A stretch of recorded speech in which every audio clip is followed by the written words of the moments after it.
What's up, guys? This is your boy Gamming here, back with another video for Injustice 2 Mobile. And in this video, we're gonna look at some interesting fights.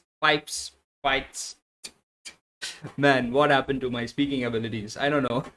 So we're gonna look at some interesting fights in Tier 5 of Heroic 5 Solo Raid, Dark Knight Solo Raid, and let's get the party started here with the Batman Ninja team with Brainiac as the support and Batman Ninja Gorilla Grodd as the damage dealer. So pretty standard pip, to be honest, and I don't have a lot of strong artifacts in this particular solo raid. I have a level 5 Dark Metal cards and a level 5 bat ranks, which means I get a very less amount of attack.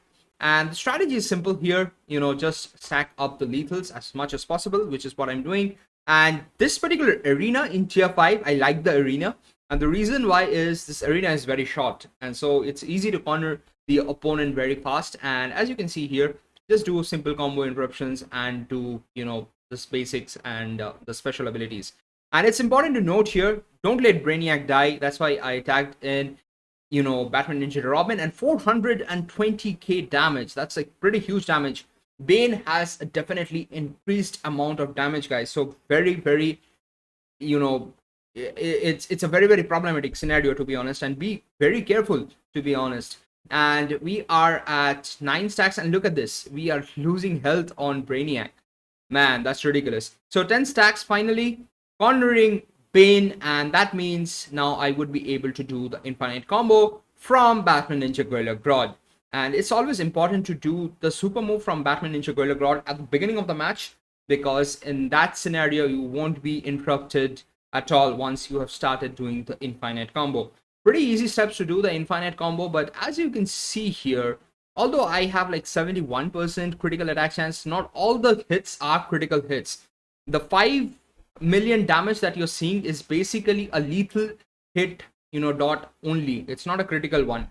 So you can see like I have like around 300%, only critical attack damage. So whenever you see a half value, like 1/3 value rather, you would understand that it's not a critical hit. Everything is going to be a lethal hit, though. Everything is going to be a lethal hit. And look at the lag, guys. That lag actually contributed for me to stop the infinite combo. But we are good again. So we are getting 12 million, 13 million maximum. I think I hit 19 million dot, which is okay given the level of the artifacts that I have. If you have level 10 dark metal cards, if you have level 10 dark metal cards, in both the scenarios, that would be huge amount of attack, and we would be easily getting 15 million odd dot. But yeah, I understand, like this is still a better team than Batman Ninja Catwoman team, Catwoman as the damage dealer, because definitely this performs much better, to be honest, because it has higher damage potential, as simple as that. So we are getting 16 million, like you can see, 5 million dot, and 5 into 3 you are getting 15 million dot once it crits. So we are almost at the full end. Let's try to do an SP1 and see how much damage we do with an SP1 with all these lethal stacks, and we do a 7.4 million damage with an SP1, which is pretty high SP1 damage. So we were able to do 1.3 billion damage almost.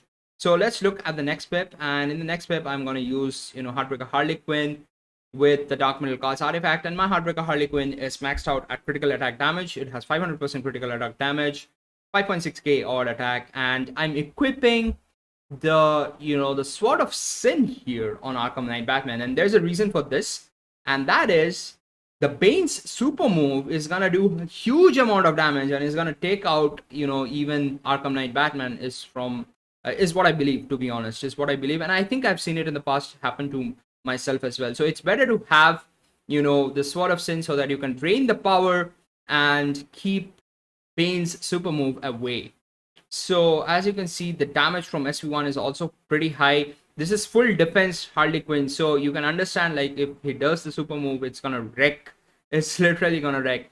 And now we are almost locking Bane. There we go. We are able to lock Bane in the infinite stun and damage from Heartbreaker Harley Quinn. So pretty standard pip, to be honest, pretty standard pip. Nothing surprising here.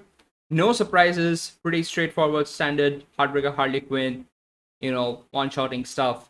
And this is a technique I saw Night Fury use, and I think I'm gonna explain that technique in a different video. and I think probably maybe not as well because he already covered it.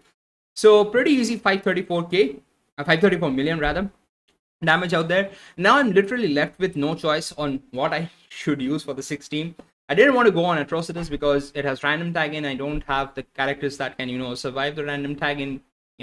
I literally say random tagging is the worst mechanism in the game, to be honest, because it just, messes up your gameplay.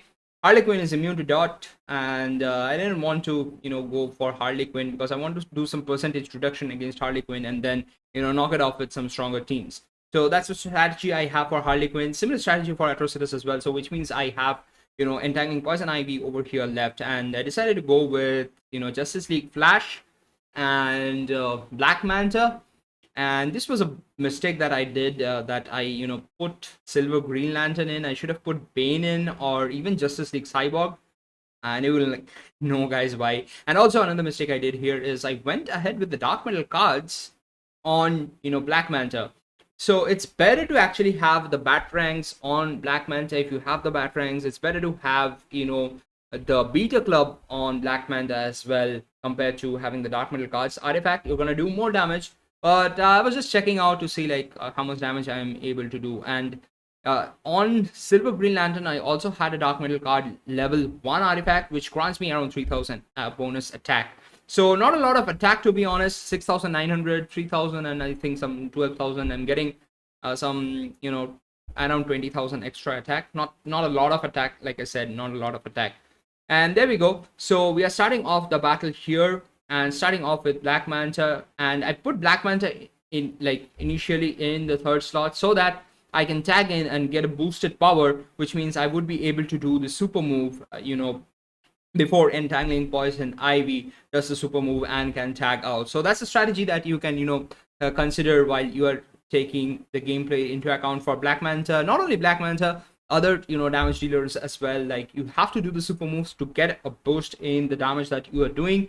And this is, as you can see, like I have the super move kind of ready and do the super move and immediately tag out. And there we go. So rest in peace to Silver Green Lantern. And I kind of waited here. I thought she's going to come forward, but she came forward a bit late and I lost the stacks from Black Manta.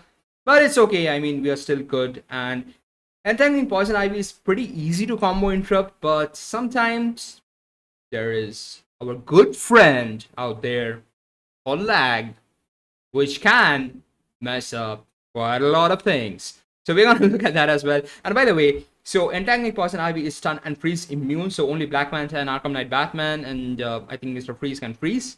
Otherwise, there is no point in doing an SP3. And SP3 is actually gonna land you into a disadvantage if the character is not stunned. So here, there is a disadvantage because of, the opponent falling and then recovering back. There would be some lag and that could end up causing some issues. And here we go. We did find an issue here. And that was just a simple lag, to be honest. And we didn't lose the stacks of darkness. Stacks of darkness. Oh, goodness. This is Black Raven out there doing some Manta damage with the darkness and stacks. Goodness, it would be interesting to have Black Raven, isn't it? Let me know down your thoughts in the comments below, guys. Yeah, right. I did say that correctly. And we are almost at the minute mark and we are still doing the combo interruption, which is decent combo interruption going in, but definitely it would have been better to have the Batarangs like I mentioned before. So still doing combo interruption, 180 hits, 190 hits, and there we go, rest in peace. And this is where I said the mistake I did for not including Justice League Cyborg, because if I had included Justice League Cyborg, I would have been able to do more damage, given the fact that, Justice League Cyborg is going to give Justice League Flash 300% more attack. And it's easy to do combo interruption with Flash because Flash is the fastest, to be honest, and it's much easier than Black Manta. Black Manta is also easy, and that was just a lag that caused the issue. And literally at this point of time, I left playing, to be honest, just playing just like that, to be honest, because I mean, it doesn't matter the damage that Flash is going to do. It's hardly even going to be a million, to be honest. Maybe just a million or just over a million. Because with the special, yeah, just do a million. So probably the Flash did 2 to 3 million damage. So that's about it with this particular, video with this battles. Let's see the damage. We did 122 million damage, which is not bad given the fact that I did mess up the gameplay with the lag and everything going in. And also Not a lot of attacks aside from the artifacts. So, thanks again for watching this video, guys. Hit the like button, hit the subscribe button if you haven't done already. This is your boy, Gamming over here signing off. You guys take care, and I'm gonna see you in the next one. Peace.